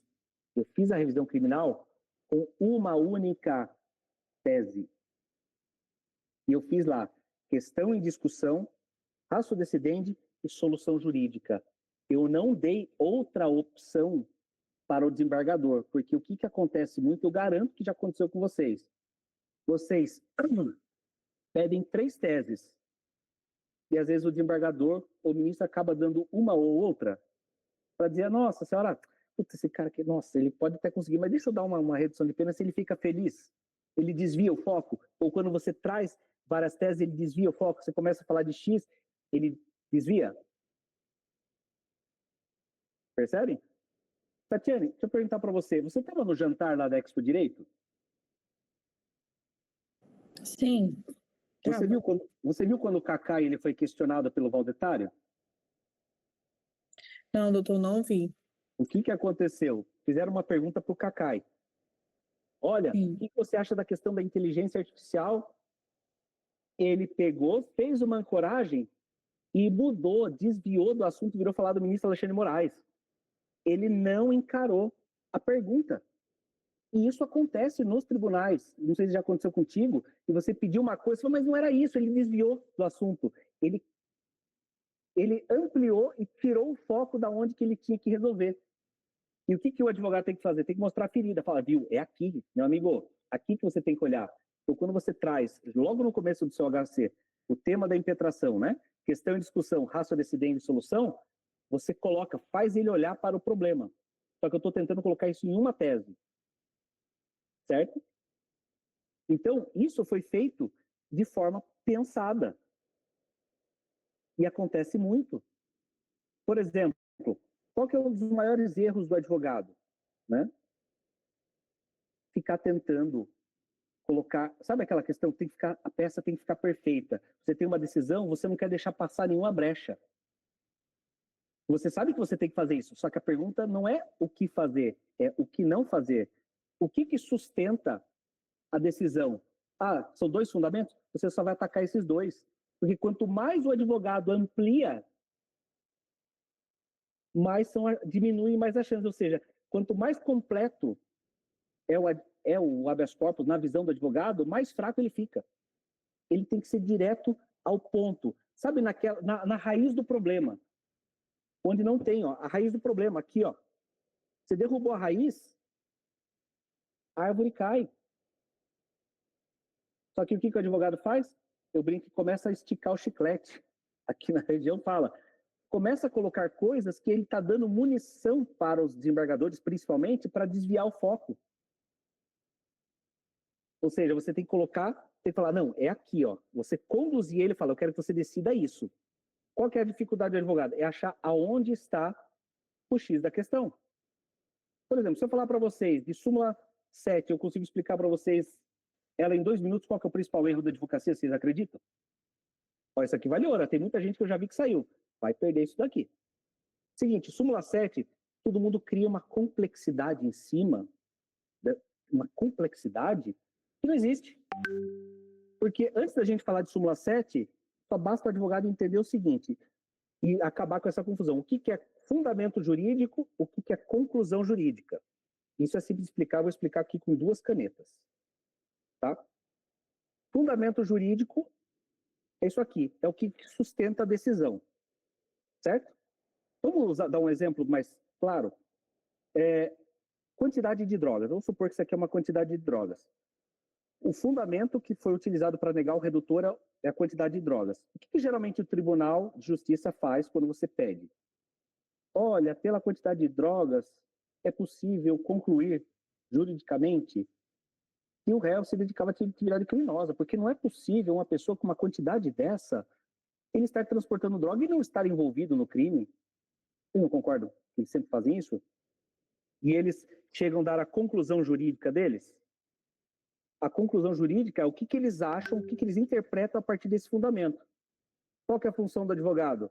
Falar, não, pela quantidade de drogas por si só, é possível que ele não se dedicava à atividade criminosa, como acontece em Mato Grosso do Sul. O que geralmente acontece? Pega uma pessoa, uma mula do tráfico, e fala o seguinte, ó, quer ganhar 10 mil reais? Tá, Você vai transportar isso daqui. Tá, só que é o seguinte, são duas pessoas te escoltando. Se você sumir com isso, a gente conhece sua família. A gente mata você. Por exemplo, foi um fato isolado? Foi. Então, a quantidade de drogas, por si só, não dá para concluir juridicamente que ele se dedica à atividade criminosa. O que o advogado tem que fazer? Tem que demonstrar exatamente isso. Acabou. Simples assim. E qual que é o erro do advogado? Ele ataca a conclusão jurídica, o pensamento do desembargador. Ele quer falar para o desembargador, quer confrontar que ele está errado. Só que ele olha para cá e não para cá. Percebe? Por exemplo, vou dar um outro exemplo do artigo 35 da Lei de Drogas. Tá. Artigo 35 da Lei de Drogas. Eles falam que a pessoa ela está associada ao tráfico porque foram encontradas na casa dela apetrechos. Eles começam a trabalhar a questão de provas, certo? Tá bom. E geralmente, o que o advogado, quando ele vai, quando os desembargadores eles colocam esses argumentos, usando as questões de provas, STJ, é o seguinte, deixa eu falar uma coisa para vocês. Neste caso aqui, não está comprovada a associação para o tráfico. Porque neste caso aqui, onde o réu foi preso, não é nesse lugar, porque a testemunha X disse que foi em outro lugar. E aqui, dá para você verificar, e pelo celular, não tinham conversa... Você já viu o advogado fazendo isso? Só que eles não entenderam que o STJ ele não faz justiça, muito embora seja justiça. Ele verifica a legalidade dos artigos, ele vê se o artigo foi violado ou não. E como que é a linguagem do STJ? O STJ, por exemplo, do crime do artigo 35, ele fala, é o seguinte, para a configuração do crime do artigo 35 tem que ter dolo específico, estabilidade e permanência. Se você pegar o acórdão e falar que não tem nenhum dos três, qualquer um dos três, então, bingo na tese. É só você inverter a forma que você fala na linguagem do STJ. Se você for com essa outra linguagem, súmula 7. Agora, se você começa o habeas corpus, olha, preconiza o artigo 35 da Lei de Drogas, que diz isso, associar-se duas ou mais pessoas. De acordo com o acórdão, este foi o fundamento. Ocorre que, neste STJ, já entendeu que para a configuração deste artigo é preciso a presença de 3 requisitos. Dolo específico, estabilidade e permanência. E verifica-se que aqui, que embora exista uma possível estabilidade, não está provada, o acórdão não demonstrou o dolo específico e permanência. Ou seja, foi violado o artigo 35. Acabou. Sem questões emocionais, estritamente técnico. Só de você inverter a fala. Mas por quê? O advogado está preocupado em atacar a conclusão jurídica. Ele olha para cá automaticamente. Quando ele começa a olhar para cá, resolve. Não sei se fez sentido isso para vocês. Isso vale para as outras, para vocês acharem. Por exemplo, tem uma decisão lá de primeiro grau. No que ela está ancorada? Ela está ancorada na reincidência e quantidade de drogas. É o fundamento. Porque pela reincidência, o que acontece? O juiz fala, pela reincidência mostra que ele voltou a delinquir X, Y, Z. O que o STJ entende? A partir daquilo lá, que a reincidência por si só não justifica uma prisão, muito menos a quantidade de drogas. O que o advogado faz? Não, porque ele tem casa aqui, ele ajudou a senhorinha a atravessar a rua. Ele é do signo de peixes. Eu falo isso porque eu já fiz isso em 2014, gente. O que aconteceu? Eu fiz uma leitura de cenário, uma juíza de Sorocaba, cidade aqui. Alguém aqui acho que já viu, não, prefeito de Sorocaba? Vem morar em Sorocaba, né? Eu tenho certeza que vocês já viram. E eu soube, através da assistente da juíza, que ela gostava de ver horóscopo. Eu falei assim, bom, eu vou pedir o redutor. Então, eu vou juntar o horóscopo da internet. Eu juntei, gente. Eu estava testando. Deu certo? Deu. Foi por isso? Não sei. Mas que deu uma pena de 4-2 da pessoa. Mas eu vi porque a pessoa se conecta. Porque ela acredita nessas coisas. Olha, ele tem essa personalidade assim, assim, assim, assim, assado. Então, se ela acredita, se ela tem essa crença, ela vai ver com outros olhos. E também chama atenção para o caso e tira ele da vala comum. Percebem? Ou seja, a gente vai trabalhando questões que estão fora do direito para poder, na prática, resolver isso, resolver essas questões. Por exemplo, eu tive um caso em que Esse meu cliente, era o terceiro processo, a família não me contratou. E o advogado do Estado, na época, ele não recorreu no dia da audiência. O que eu fiz? Eu interpus uma apelação logo depois da audiência, o juiz negou, eu fiz lá o recurso distrito, só que eu impetrei um habeas corpus. Eu criei uma tese assim, não sei se vai dar para entender, mas eu quero que vocês pensem na forma como eu pensei. Ao invés de eu impetrar um habeas corpus substitutivo, eu pedi para anular. O que acontece? Vamos lá. Esse cliente, o advogado do Estado, o que aconteceu? O cliente recebeu uma pena de 5 e 10. O advogado do Estado falou, eu não quero recorrer. E segundo consta, o réu também não queria recorrer. O que o juiz fez? Deu o trânsito julgado no dia. E eu levantei a seguinte tese, eu falei assim, olha, o artigo 593 diz o seguinte,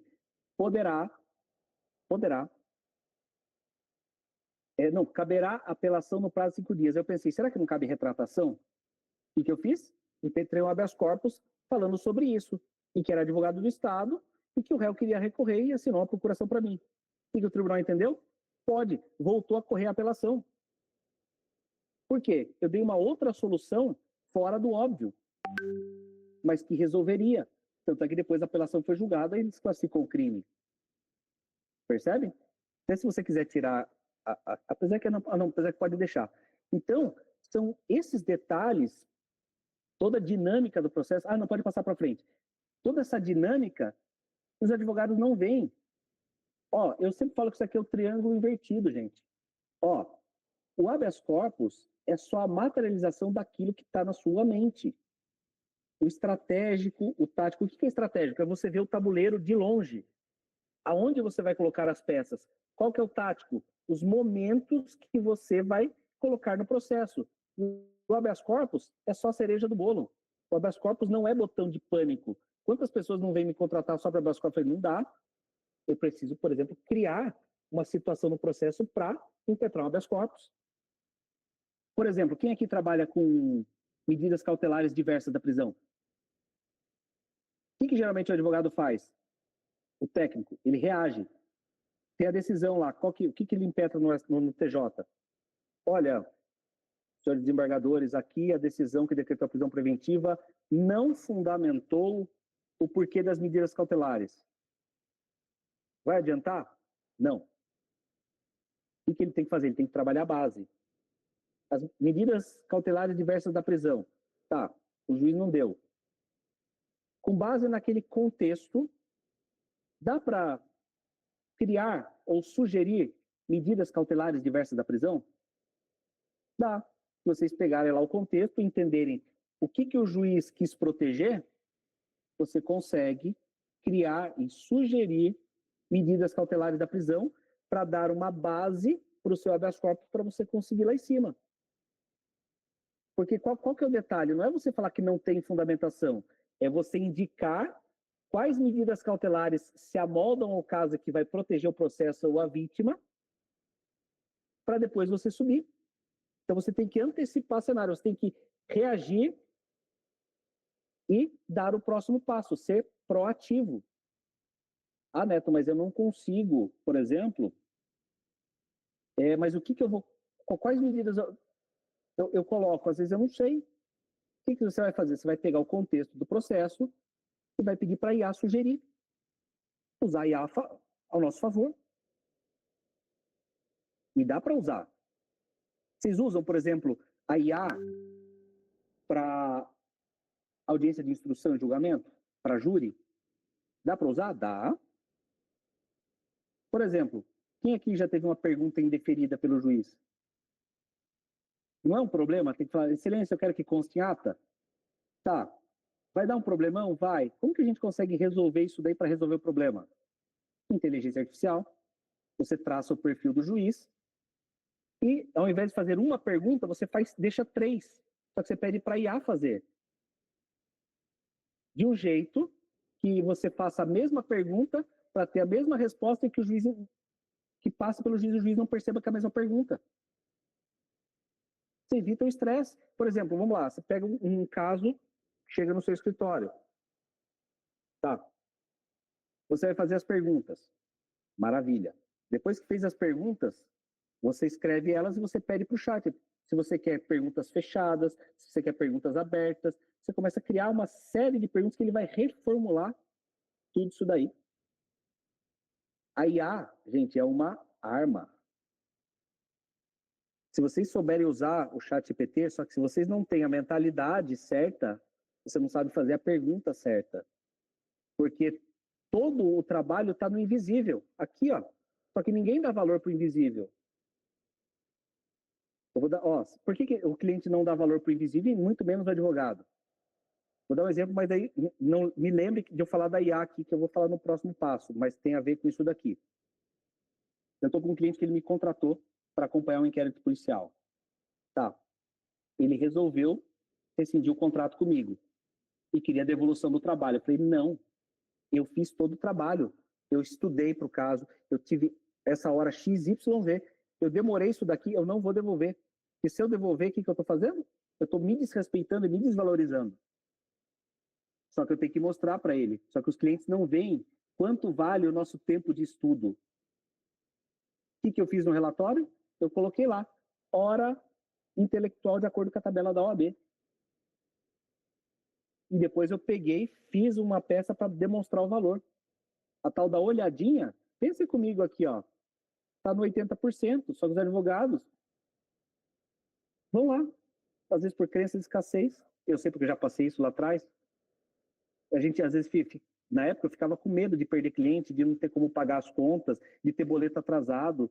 Na época, quando tive minha filha, minha esposa, ela sonhava que não tinha, que tinha que deixar as coisas no mercado, gente.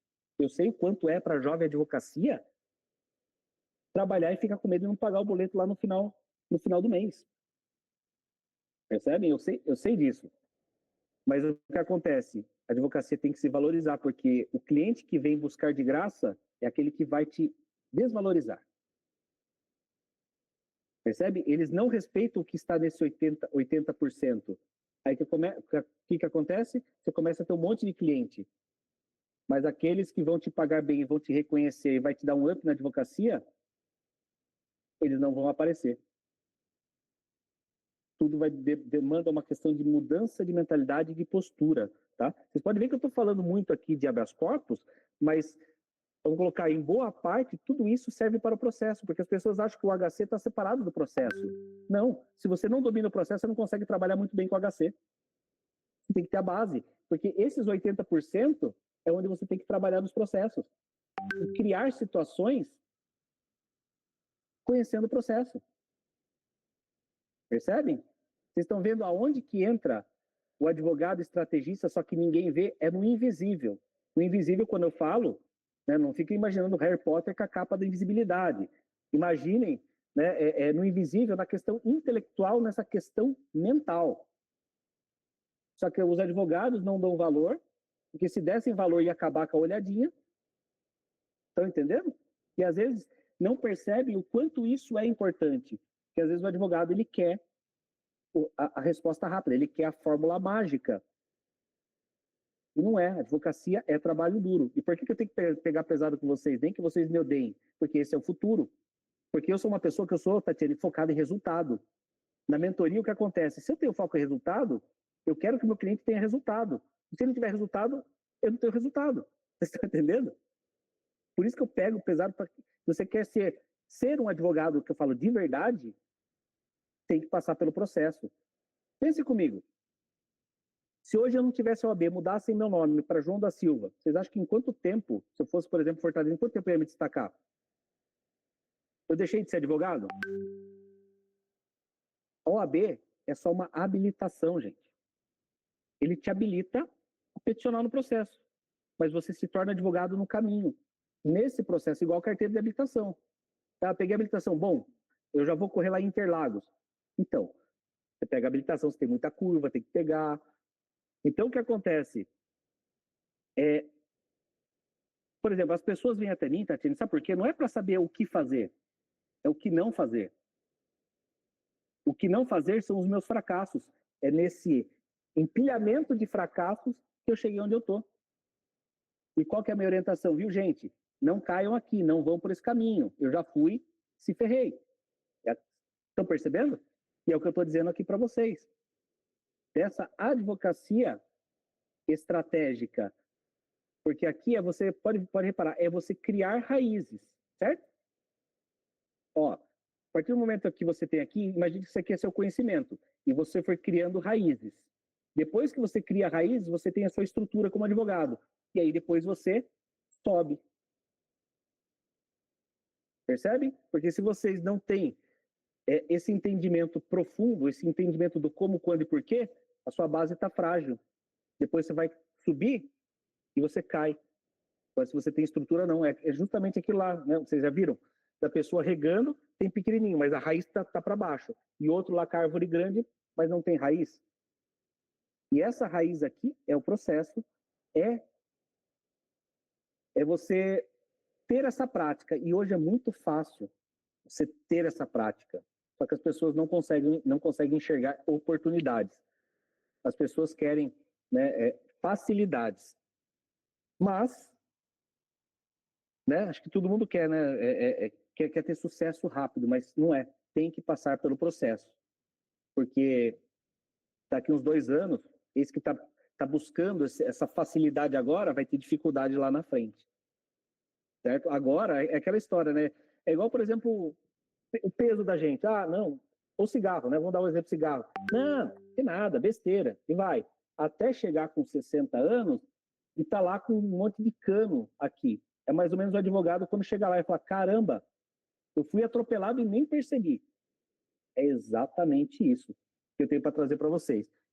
Eu não sei se eu quebrei a expectativa de vocês, Tatiana, porque eu acho que vocês esperavam de eu trazer aqui o que fazer, coisas mirabolantes, essas questões de estratégia do que fazer, tá?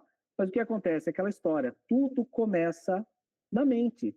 Se eu não trouxesse uma mentalidade para vocês trabalhando nisso, de nada adianta, porque, pense comigo, de que adianta eu passar um conteúdo para vocês se vocês não têm a minha mentalidade? Como que vocês vão ler esse conteúdo? Vocês não vão entender bulhufas nenhuma. Percebe? Sim, na verdade, foi uma grata surpresa, né, Neto, de tratar sobre isso, porque a gente sabe a dificuldade que é falar sobre esse tipo de assunto. Então, às vezes a gente tem que ter coragem, porque é um tabu dentro da advocacia criminal. É um tabu.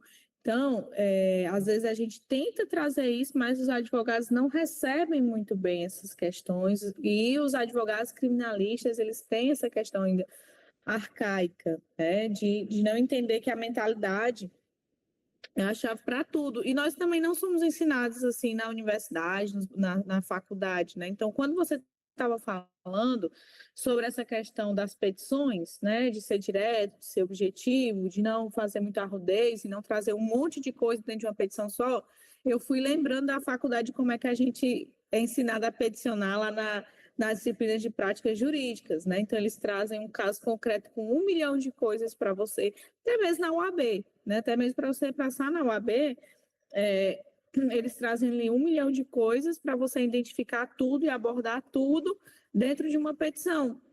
É a forma que eles encontram de avaliar, né, aquela pessoa, mas acaba nos viciando quando somos jovens advogados, acabamos ficando viciados achando que a advocacia é isso. E não é. A advocacia, essa questão da estratégia, ela não é ensinada na universidade. Então, é muito bom, sobretudo, tanto para os jovens advogados, como para aqueles advogados que já estão na estrada, mas que não tiveram a oportunidade de conversar sobre isso, a gente ter esses momentos e entender que o HC, que, como você colocou, é só o fundo do funil, né? É o que está lá no fundo, mas vem toda essa questão antecedente. E outra parte que para mim foi muito importante, essa questão do trabalho invisível, que é muito difícil a gente justificar esse trabalho. Então, às vezes, a gente passa meses trabalhando em um processo de um cliente e ele não sabe, acha que a gente não está fazendo nada. E aí fica essa troca de advogado que só atrapalha o cliente, que não ajuda para ele, porque ele não entende esse trabalho invisível. Nós estamos atuando agora em um caso aqui no escritório, que a gente tem feito um trabalho longo, um trabalho que ainda é invisível, que a gente sabe que é uma construção que talvez dure aí até 1 ano essa construção desse trabalho, porque a gente entendeu isso, a gente entendeu a estratégia e cada passo dado dentro da advocacia criminal, dentro de um tribunal superior, é um passo muito importante e que pode ser fatal, né?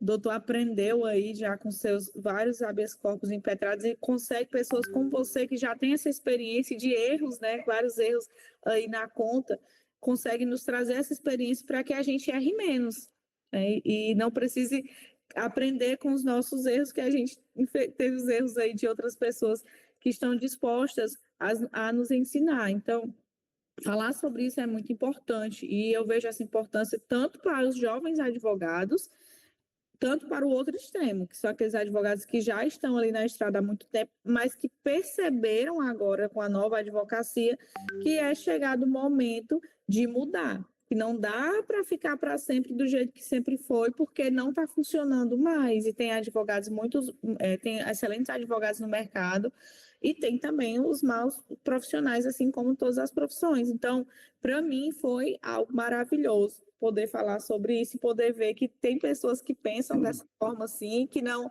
pensam só, né, na lei de forma específica, na jurisprudência, mas que entende tanto a mentalidade de nós, advogados, como dos julgadores também. Também a gente tem que pensar neles como esses seres que têm essa mentalidade. Exatamente. Tanto é, Tatiane, é mais ou menos assim. O que a gente foi condicionado na faculdade? Nós não fomos ensinados a pensar como advogados. Por exemplo, quem foram seus professores de direito penal, processual penal? Sabe aquela história? O ambiente que você está inserido de modo, qual mente moldou a sua advocacia? Lembra que eu na minha época, gostava. Meu professor é promotor, meu professor é delegado, aí o outro, é advogado. Até a gente já entrava nessa questão de preconceito. Porque, por exemplo, eu não consigo imaginar juízes que saem e falam, eu vou te ensinar o caminho das pedras da advocacia. Tá, mas você pensa como advogado? Aí que tá. Aí eu comecei a ficar pé da vida, falei, como que essa turma que vão falar, é bom você entender como eles pensam, porque o jeito que eles pensam é que os outros pensam, então você usa estrategicamente isso. Mas o caminho das pedras, de você usar o sistema a seu favor, porque, na advocacia, lá na faculdade, o que você foi ensinado? A fazer peças como se fosse um TCC. Sim. E o que você busca? Como que você mede o seu resultado na faculdade? Nota. E você vai com essa mentalidade para a advocacia. E você fica tentando buscar nota do desembargador, buscando a validação do desembargador, e muitas das vezes você esquece o cliente. Por exemplo, eu trabalho muito a questão de gestão de habeas corpus, eu não fico impetrando por impetrar. Por exemplo, às vezes sabe aquela história, quando não impetrar, a estratégia? Por exemplo, vamos supor que tem um cliente que você chegou, fez a defesa dele e apresentou a defesa prévia. Vai o juiz, quando recebe provisoriamente essa sua defesa prévia, o que ele faz? Ele não fundamenta. Aí você fala, habeas corpus. Maravilha, habeas corpus. Tá, mas e na prática, vai funcionar? Tá, vamos supor, qual que é o entendimento dos tribunais? O que eles estão fazendo? Não, eles estão concedendo? Estão, mas o que eles fazem? Eles mandam voltar para o juiz para fundamentar. Tá, quanto tempo demora isso? 4 meses. Tá, você vai deixar seu cliente, por conta de vaidade, por mais 4 meses preso? O cliente, ele quer sair, aí significa, inconscientemente, que você não está valorizando o seu cliente. Às vezes você está focado em ganhar o habeas corpus. Não, porque toda a tese que tem, se cabe habeas corpus, eu vou subir. Não, tem que ver. Vai funcionar aqui agora? Compensa impetrar habeas corpus agora? Será que eu espero? A tese está madura? Por exemplo, as pessoas, quem aqui chega no final do processo e vai buscar jurisprudência no final do processo?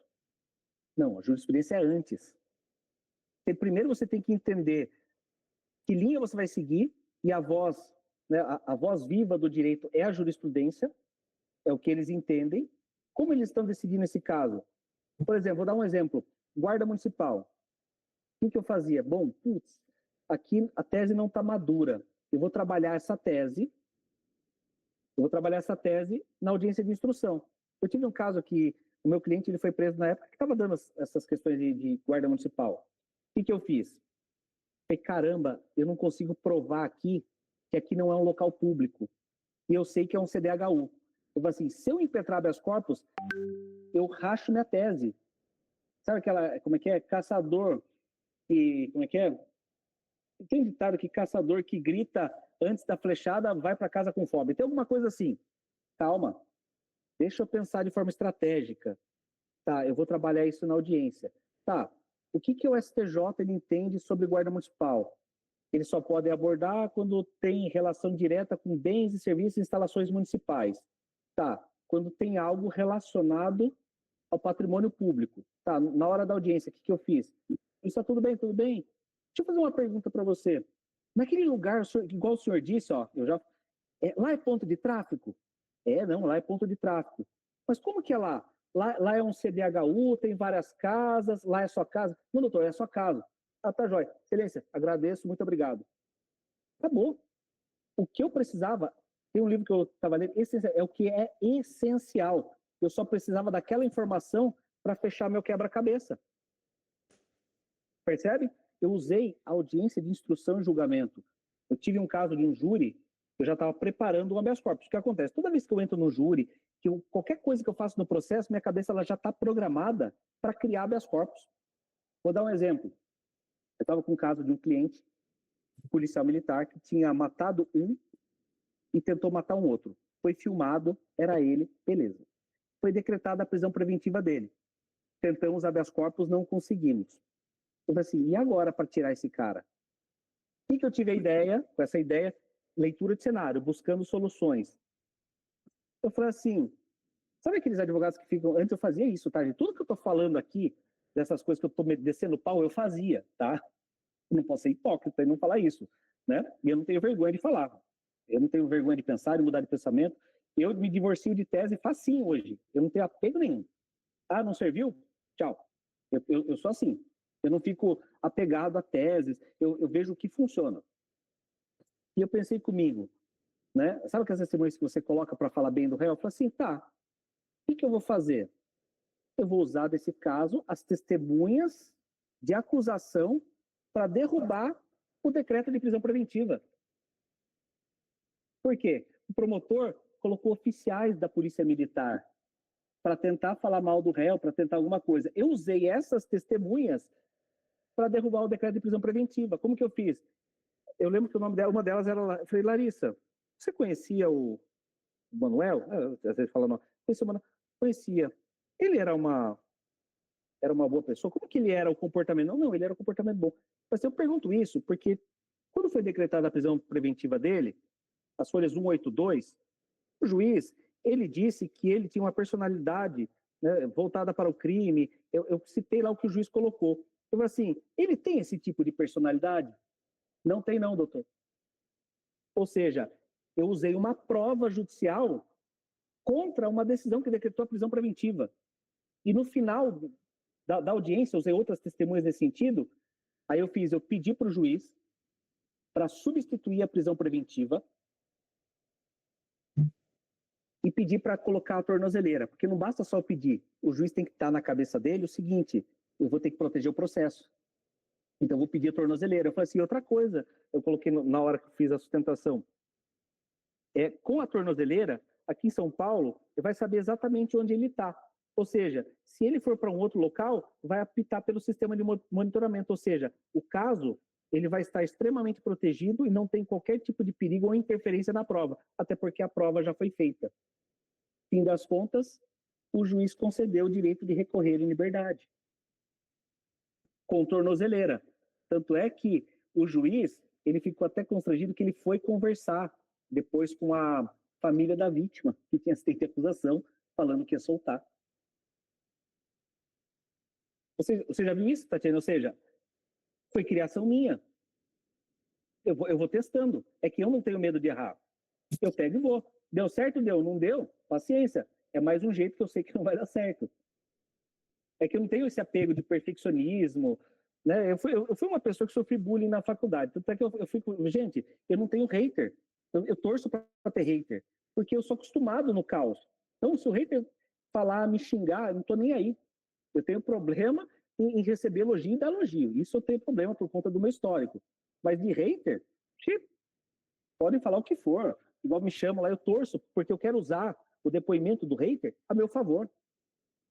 Pegar a frase dele e arrebentar. Ou na hora que ele falar mal, para dar engajamento, fixar o comentário dele. E tem muita gente que para isso daí não tem medo.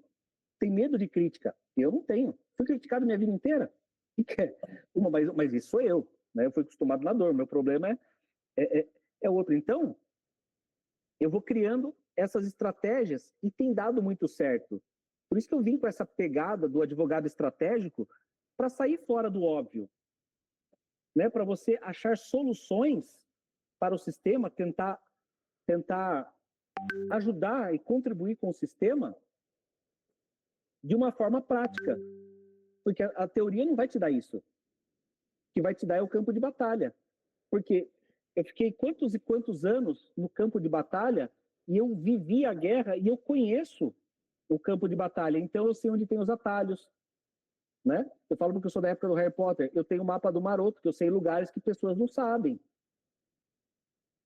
Eu aprendi o quê? Sozinho. Tem gente que fala assim, quem foi seu mentor? Eu falo assim, eu. Verdade, eu falo assim, nossa, eu falei, mas eu fui sozinho, eu fui com canivete e com o ensinamento do meu pai. Não seja um trocador de modelos, eu só fui com isso. E eu fui tomando pau, eu tomei paulada, eu já tomei chacoalhão de ministro, de falar que eu não fundamentei, ou seja, só que eu sou resiliente, de tanto tomar pancada, eu aprendi o que não fazer. Eu não aprendi o que fazer, eu aprendi o que não fazer, qual caminho não ir. Porque nessa época, não tinha curso. Os advogados que atuavam nos tribunais superiores, você não tinha acesso a essa turma, você não tinha acesso a esse conhecimento. Eu acho que só cheguei onde eu cheguei porque eu sou teimoso. Porque eu sou daqueles que sabe onde tem a ferida, fica cutucando até sair a casquinha. Eu acho que foi isso, né? Então, quando você entende como funciona o jogo, quando você vê o tabuleiro de cima, você sabe onde fazer, como fazer. Então, hoje a minha mente, alguém pergunta, eu falo, viu? Facinho de resolver. Vou dar um exemplo para vocês que aconteceu na mentoria. Só para vocês verem como que funciona a minha mente. Eu quero que vocês não vejam meus resultados, vejam como eu penso. Isso é o mais importante, meu modelo mental, tá? Que é de estrategista.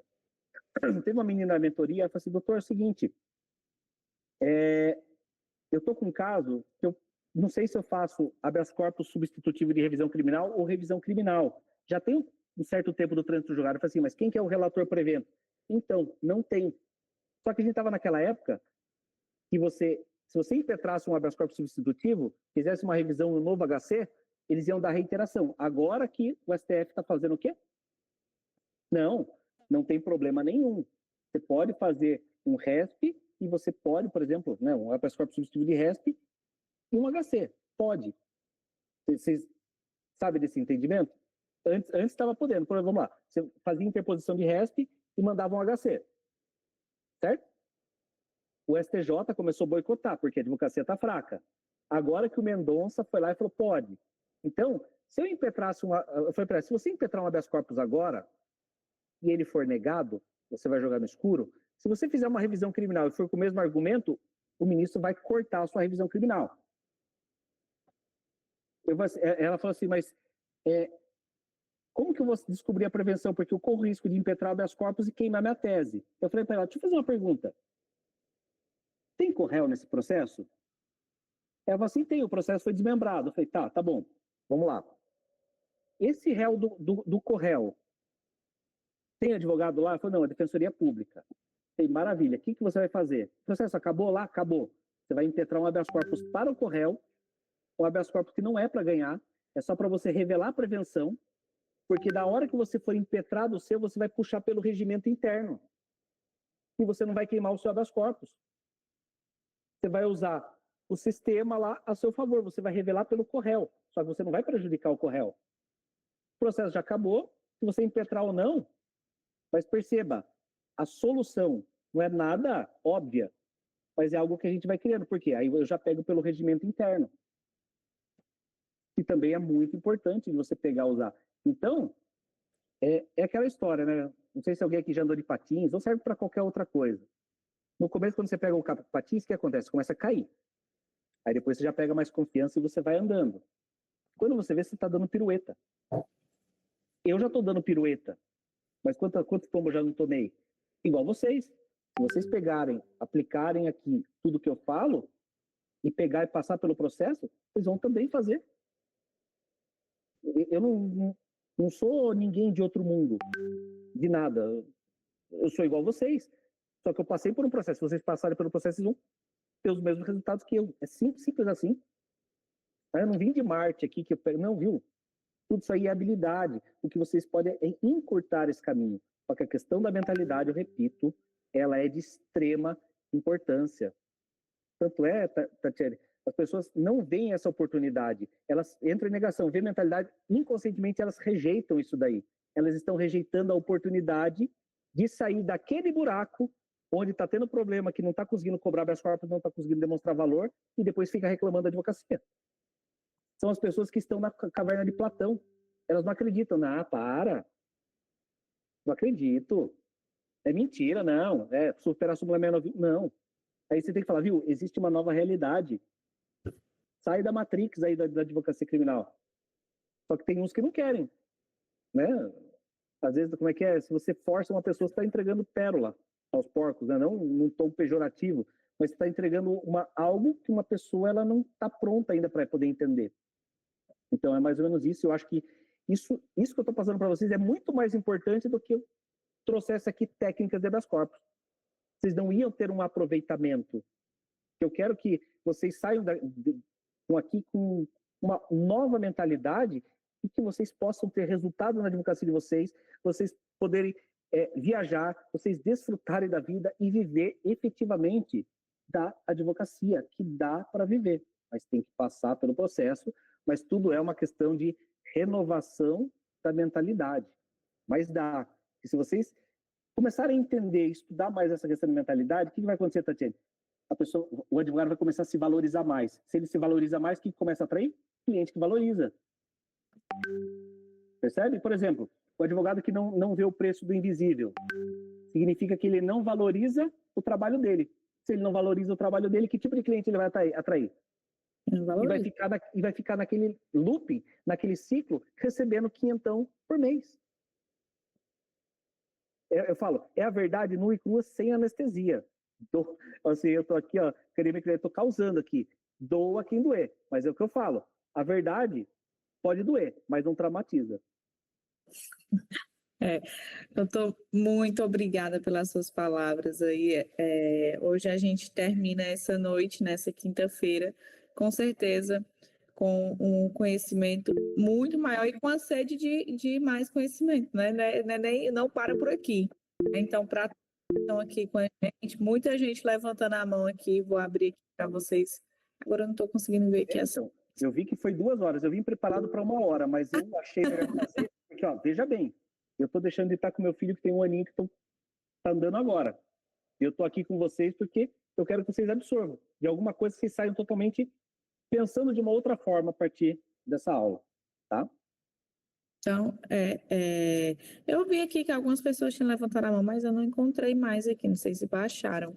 Mas, continuando aqui, doutor, muito obrigada, assim, nós estamos muito, muito felizes com a sua presença, que é sempre muito bom ter pessoas que disponibilizam aí dessas suas 2 horas que você disponibilizou, né, que eu também tenho uma bebê pequena, tem 2 anos, a minha filha, eu e o doutor André temos um filho pequeno, então, e acredito que muitas pessoas que estão aqui também, claro, têm os seus compromissos, sua família, mas estamos aqui em prol da advocacia criminal, né? Não é algo individual, é algo coletivo. Então, todos os seus ensinamentos aqui não é para uma pessoa específica, mas é para que a advocacia criminal se fortaleça e tenha aí uma expertise maior para atuar e não receber aí vir pancada só descendo. A gente também tem que subir. Então, gente, eu acredito que os comentários eram realmente esses que estão deixando no chat. Não sei se você está conseguindo ler, doutor, mas o pessoal está dizendo que está ansioso aqui pela turma 6, da sua mentoria,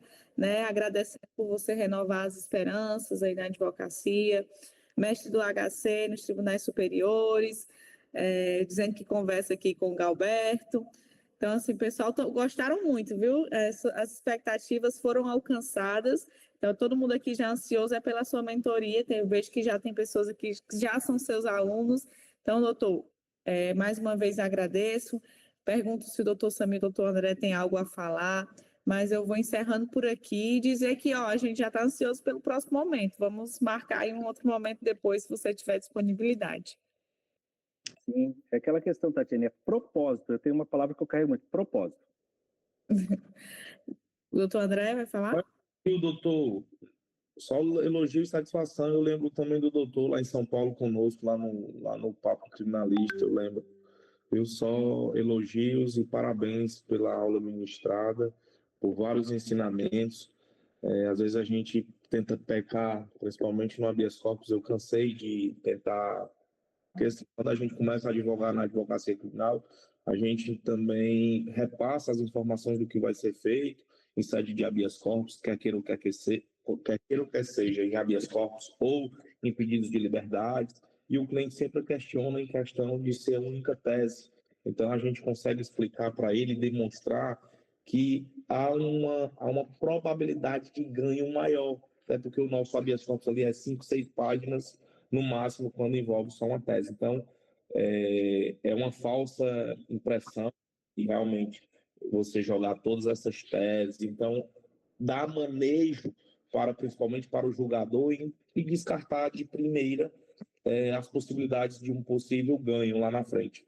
Não é porque eu perdi uma que eu não vá ganhar a outra. Né? Então, fica realmente o meu abraço e muito obrigado por ter ministrado essa aula e meus parabéns. Doutor Samir vai falar.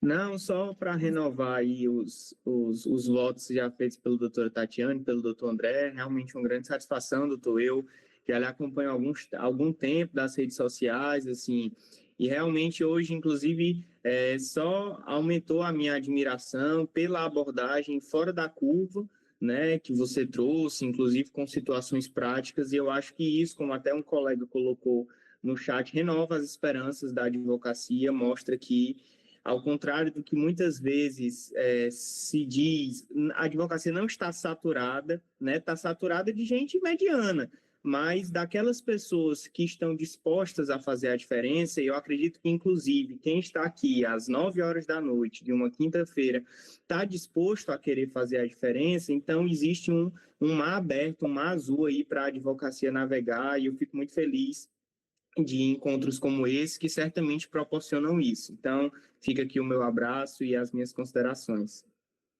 Gente, boa noite a todos. E a gente se encontra aí no próximo encontro da academia. E encontramos o doutor também. Galberto, você quer deixar aí a sua palavra para o seu mestre? Só parabenizar. Na verdade, o que o doutor Mauro falou aqui é a realidade, é o que eu escuto quase todo dia dele, porque ele prega e se reúne todas as manhãs, a reunião start, e todas as manhãs ele reforça. É a cultura do escritório e a gente conversa muito sobre. Então, tudo que ele passou aqui, de fato, é a realidade. Então, é sobre propósito, como o doutor Mauro gosta de falar. E é muito legal, eu sempre fico muito feliz, muito honrado de... Você está vendo na prática o negócio? Mas você está vendo o resultado na prática? Não, e na prática, de fato, tem resultado. Eu costumo falar com ele. Quando alguém traz uma ideia inovadora, ela no início é taxada de louco, e anos após, depois de muito tempo, a gente vê que aquilo fazia sentido.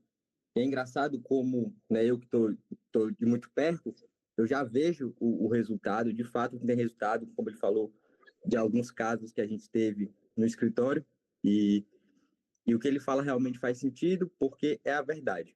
Então, hoje, quem pôde participar aqui até esse momento, tenho certeza que vai agregar muito no escritório, na realidade, na verdade, prática da advocacia de todos vocês. E, obviamente, eu queria também, antes de encerrar, parabenizar o doutor Tatiane, o doutor Marco, o doutor Samir pelo projeto da comunidade.